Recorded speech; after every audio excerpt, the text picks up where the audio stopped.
Today I want to talk about what I learned on my last hike. What would I bring again? What would I leave behind? I think I'm going to call this Sparky Notes.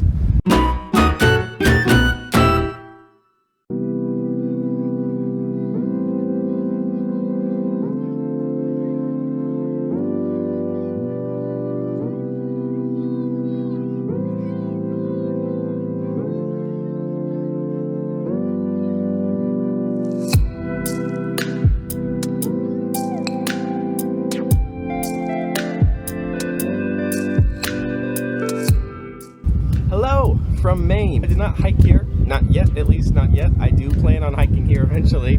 Might take a little while. I am here on vacation. My family drove up with me. I'm not convinced that that is easier than hiking, that driving with 3 kids in the car is easier than just walking on your own all the way up.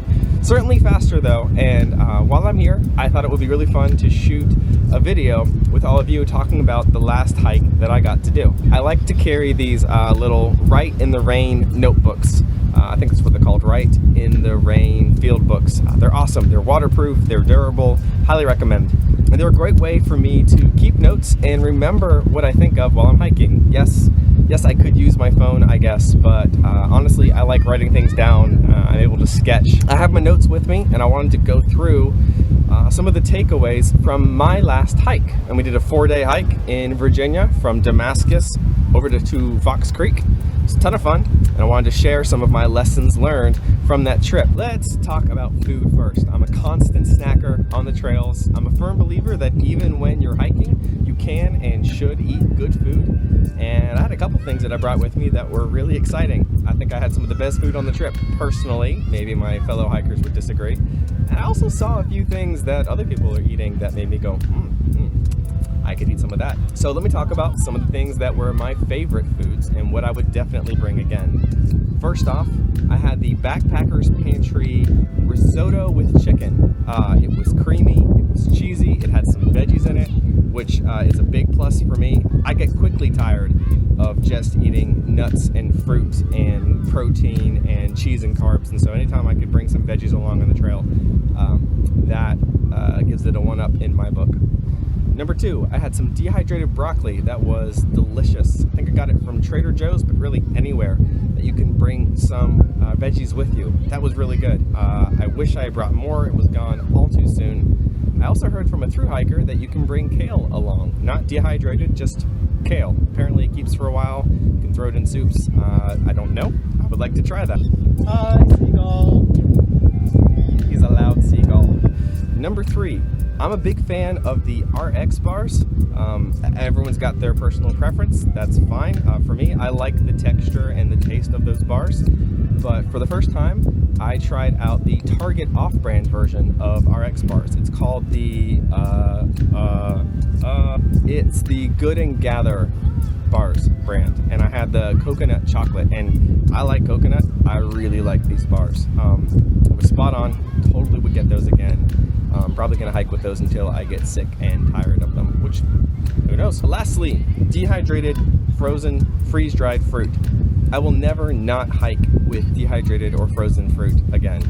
It's just such a good, quick sugar rush. I prefer it so much more over having a candy bar or something that's just straight processed sugar. It's delicious, it's good with breakfast, it's good as a snack. Would bring fruit again, dehydrated fruit every time. What would I not bring? Well, one big takeaway with food for things I would not bring for this 4-day trip. Anything with too much packaging baked in. I brought a lot of oatmeal and ramen, and I love eating oatmeal and I love eating ramen, but I brought them in those cups. You know what I'm talking about? Yes, it got rid of dishes, but I had to pack out a lot of trash until I could find a trash can, and it took up way too much space in my pack. I just downsized my pack to something lighter and with less liters, and so space saving is going to be even more important to me. If you want to see a video, you can check that out on how I chose my new pack and why I settled on the one that I did. I'm very happy with it. Foods that have all this extra packaging to save on space, honestly, I don't think they're worth it. I want to get better at washing my dishes, doing that in a clean, sanitary, leave no trace kind of way, and stop carrying so much garbage. I'm tired of carrying garbage on trips, and I'm going to bring less. So that's it for food. What about gear? I've got 4 things in my notes about gear. First is the hydration bladder, the Camelback with a straw. It's nice. I like the access straight to my mouth, but it's not the lightest solution. Everything is not about weight. I've said that before, but I want to try carrying water in a lighter way. So next trip, I'm putting my notes to give it a go. Just bring in some plastic water bottles or maybe an Nalgene and ditching the hydration pack with the straw to the mouth and see how that goes. My new pack has a great spot for the pocket and the water bottles, so I think I can ditch the Camelback, at least for a trip, and I'll let you know what I think. Number 2, I wish I had brought something for blisters. I had some new socks I hadn't tried out, and I got pretty ugly blisters on day 2. Thankfully, one of the guys hiking with me, Jimmy, had some,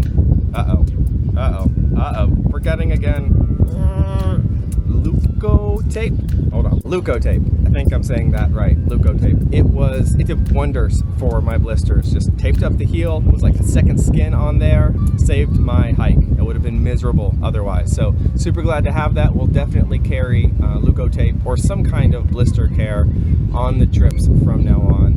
Lesson number 3, check your fuel.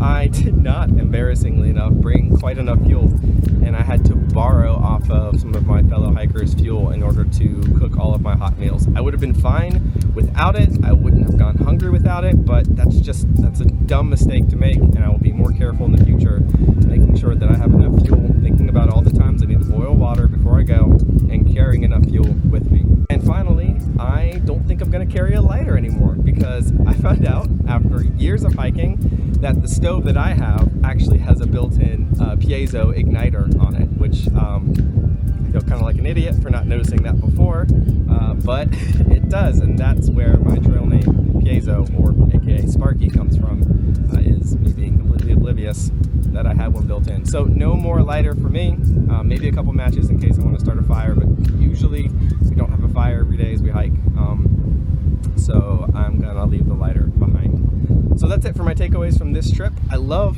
how I learn something every time I hike. I love how it's a growing experience, how you can stop and talk to other hikers when you meet them on the trail or when you're hanging out at a shelter, and learn something pretty much every time. It's a beautiful community to share experience and lessons with, and I love it. It's part of the thing that keeps me hiking. Let me know what some of your best lessons learned are. What is something that you will never bring hiking again, or something that you wish you had brought before and you're excited to bring on your next trip? You can subscribe, or don't, I guess. I'm not your mom. That's it for today. Sparky out.